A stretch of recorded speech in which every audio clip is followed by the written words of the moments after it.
Hi hello ನಮಸ್ಕಾರ ಸ್ನೇಹಿತರೆ. ಏನಪ್ಪ ಇದು ಎಂಥ ಅನಾಹುತ ಘಟಿಸ್ಬಾರ್ದು.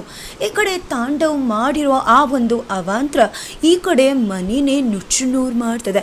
ಮನೆಯ ಒಂದು ಬೆಳಕನ್ನೇ ಕತ್ತಲೆಗೆ ದೂಡ್ತದೆ. ಹಾಗಿದ್ರೆ ಆಗಿದ್ದೇನು, ಏನಾಗುತ್ತಾ ತಿಳ್ಕೊಬೇಕು ಅಂದರೆ ಈಗಲೇ ನಮ್ಮ ಈ ಚಾನಲ್ನ ಸಬ್ಸ್ಕ್ರೈಬ್ ಮಾಡಿ ಈ ಒಂದು ವಿಡಿಯೋವನ್ನು ಪೂರ್ತಿಯಾಗಿ ನೋಡಿ. ಇಲ್ಲಿ ಭಾಗ್ಯನು ಮಗನ ಕರ್ಕೊಂಡು ಮನೆಗೆ ಬರ್ತದಾಳ. ಈ ಕಡೆ ಮಗ ಮಾತ್ರ ಅಪ್ಪ ಬರಲ್ಲ ಅಂತ ಹೇಳಿದ್ರಲ್ವಮ್ಮ, ಅಪ್ಪಂಗೆ ನಾವು ಬೇಕಾಗಿಲ್ಲ ಅಲ್ವಮ್ಮ, ನಂಗೆ ತುಂಬ ಚೆನ್ನಾಗಿ ಗೊತ್ತಾಯಿತು, ಅಪ್ಪಂಗೆ ನಾವಂದರೆ ಇಷ್ಟನೇ ಇಲ್ಲ ಅಂತ ಗುಂಡಣ್ಣ ಹೇಳ್ತದಾನೆ. ಆದರೆ ಇಲ್ಲಿ ಭಾಗ್ಯ ಮಾತ್ರ ಇಷ್ಟ ಆದರೂ ಕೂಡ ಗಂಡನ ಮಕ್ಕಳ ವಿಷಯದಲ್ಲಿ ಮಕ್ಕಳ ಕಣ್ಣಲ್ಲಿ ಕೆಳಗಡೆ ಮಾಡೋದಕ್ಕೆ ಇಷ್ಟಪಡ್ತಿಲ್ಲ. ಈಗಲೂ ಕೂಡ ಮಕ್ಕಳ ದೃಷ್ಟಿಲಿ ಅಪ್ಪನ ಮೇಲಿಡೋಕೆ ಟ್ರೈ ಮಾಡ್ತಿದ್ದಾಳೆ. ಆದರೆ ಕಣ್ಣಾರೆ ಸತ್ಯವನ್ನ ನೋಡ್ತಿರ್ತಕ್ಕಂತಹ ಮಕ್ಕಳು ಸುಮ್ಮನಿರ್ತಾವ. ಅಮ್ಮ ನೀನು ಸುಳ್ಳು ಹೇಳ್ತಿದ್ಯಾ ಅಂತ ಗೊತ್ತು, ಅಪ್ಪ ಬರಲ್ಲ ಅಂತ ಹೇಳಿದ್ರು, ಅದಕ್ಕೋಸ್ಕರನೇ ನೀನು ಫೋನಲ್ಲಿ ಜೋರಾಗಿ ಚೀರಾಣಿ ಮಾತಾಡಿದೆ, ನನಗಷ್ಟು ಗೊತ್ತಾಗಲ್ಲ ಅಂತ ಅನ್ಕೋಬೇಡ ಅಮ್ಮ, ಸುಮ್ಮನೆ ವಿನಾಕಾರಣ ಅಪ್ಪಂಗೆ ನಾವು ಇಷ್ಟ ಹಾಗೆ ಹೀಗೆ ಅಂತ ಹೇಳಬೇಡ. ಅಪ್ಪಂಗೆ ನಮ್ಮ ಕಂಡ್ರೆ ಇಷ್ಟ ಇಲ್ಲ, ಇನ್ನು ಮುಂದೆ ನಾನು ಯಾವತ್ತೂ ಕೂಡ ಅಪ್ಪನ ಕೇಳಲ್ಲ, ಅಪ್ಪ ಬರುವುದು ಬೇಕಾಗಿಲ್ಲ, ನನಗಿನ್ನು ಅಪ್ಪ ಅಂದರೆ ಇಷ್ಟ ಇಲ್ಲ ಅಂತ ಹೇಳ್ತಾನೆ.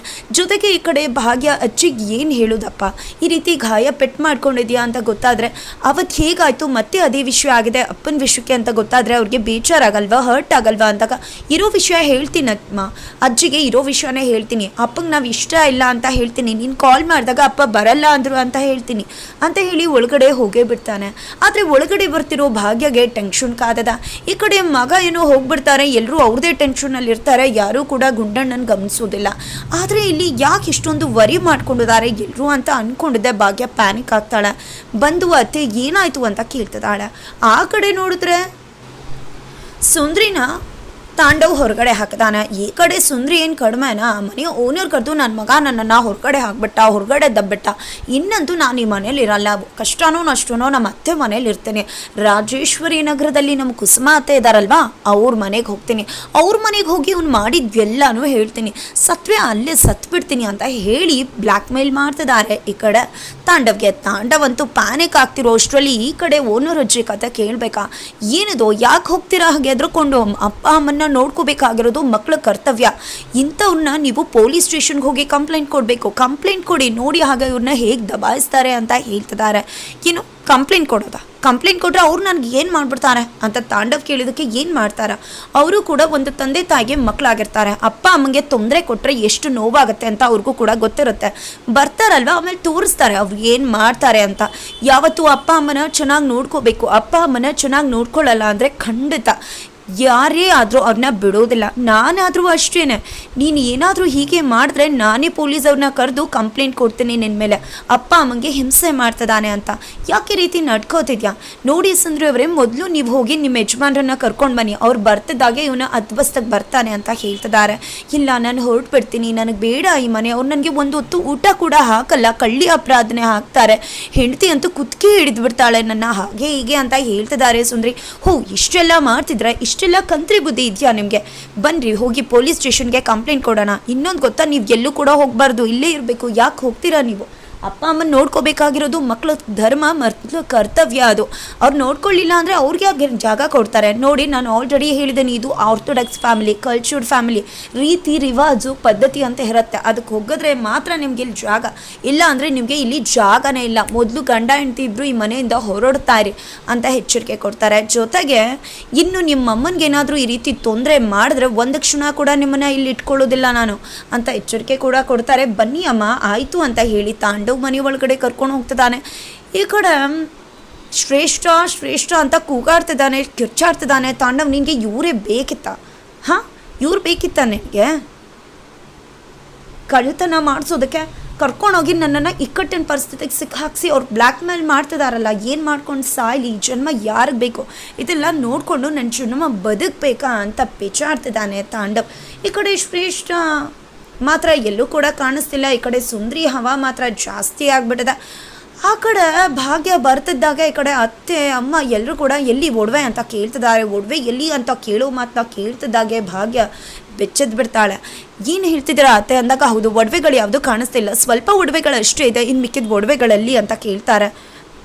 ಜೊತೆಗೆ ಆ ಪಕ್ಕದ ಮನೆಯವರ ನಾಗರತ್ನ ಕೂಡ ಪೂಜೆಗೆ ಬಂದವ್ರೆ. ತನ್ನ ಒಡವೆ ಸರನ್ನು ಬಿಟ್ಬಿಟ್ಟು ಹೊಟ್ಟೋಗ್ಬಿಟ್ಟಿದ್ದಾರೆ. ಈಗ ಬಂದು ಒಡವೆ ಕೇಳ್ತಿದ್ದಾರೆ. ಹುಡುಕಿದ್ರೆ ಅವ್ರ ಒಡವೆ ಸಿಗ್ತಿಲ್ಲ. ಮೊದಲು ಆ ಒಡವೆ ಎಲ್ಲಿ ಅನ್ನೋದನ್ನು, ಎಲ್ಲಿಟ್ಟಿದ್ಯಾ ಅನ್ನೋದನ್ನು ಮೊದಲು ಕೊಡು. ಆ ಹೆಂಗ್ಸ್ ಮನೆಗೆ ಹೋಗಿ ನಾನೇ ಕೊಟ್ಟು ಬರ್ತೀನಿ, ಅಷ್ಟು ಬಗೆಯಿಂದ ಹೇಳಿದ್ದೀನಿ. ಎಲ್ಲರೂ ಕೂಡ ಒಡವೆ ತೊಗೊಂಡು ಹೋಗಿ ಅಂತ ಮರೆತುಬಿಟ್ಟು ಹೋಗ್ಬಿಟ್ಟು ಈಗ ನಮ್ಮ ಕುತ್ತಿಗೆಗೆ ತೊಗೊಂಡು ಬಂದಿದ್ದಾರೆ. ಮೊದಲು ಒಡವೆ ಕೊಡು, ಎಲ್ಲಿಟ್ಟಿದ್ಯಾ ಅಂತ ಹೇಳ್ತಿದ್ದಾರೆ. ಈ ಕಡೆ ಮೊದಲು ಹೇಳು ಭಾಗ್ಯ, ಒಡವೆ ಕೊಡು, ನಿಮ್ಮ ಮತ್ತೆ ನಮ್ಮನ್ನು ಕಳ್ಳರ ರೀತಿ ನೋಡ್ತಿದ್ದಾರೆ ಅಂತ ಹೇಳ್ತಿದ್ದಾರೆ. ಅಯ್ಯೋ ಸುನಂದ್ ಅವರೇ, ಏನೋ ಹೇಳಿದೆ, ಈಗ ಬಿಟ್ಬಿಡಿ ಆಯ್ತಲ್ಲ, ನೀವು ಮಾಡಿಲ್ಲ ಅಂತ ಗೊತ್ತಾಯ್ತಲ್ಲ ಅಂದಾಗ ಆದರೂ ಕೂಡ ನೀವು ನಮ್ಮನ್ನ ಕಳ್ಳರಾಗಿ ನೋಡಿದ್ರಲ್ವ, ಅದಂತೂ ಸುಳ್ಳಲ್ವಲ್ಲ ಅಂತ ಹೇಳ್ತಿದ್ದಾರೆ.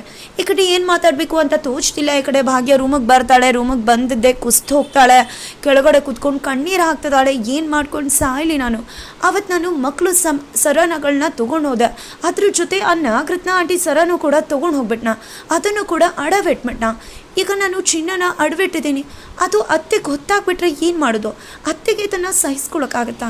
ಅವರು EMI ಕಟ್ತಿಲ್ಲ, ಅದಕ್ಕೋಸ್ಕರ ನಾನು ಒಡವೆ ಅಡ ಇಟ್ಟೆ ಅಂದರೆ ಅವರು ಅದನ್ನು ತಡ್ಕೋತಾರ, ಸಹಿಸ್ಕೋತಾರ? ಇಲ್ಲ, ಖಂಡಿತ ಅವರಿಂದ ಅದನ್ನು ಸಹಿಸ್ಕೊಳಕ್ಕಾಗೋದಿಲ್ಲ.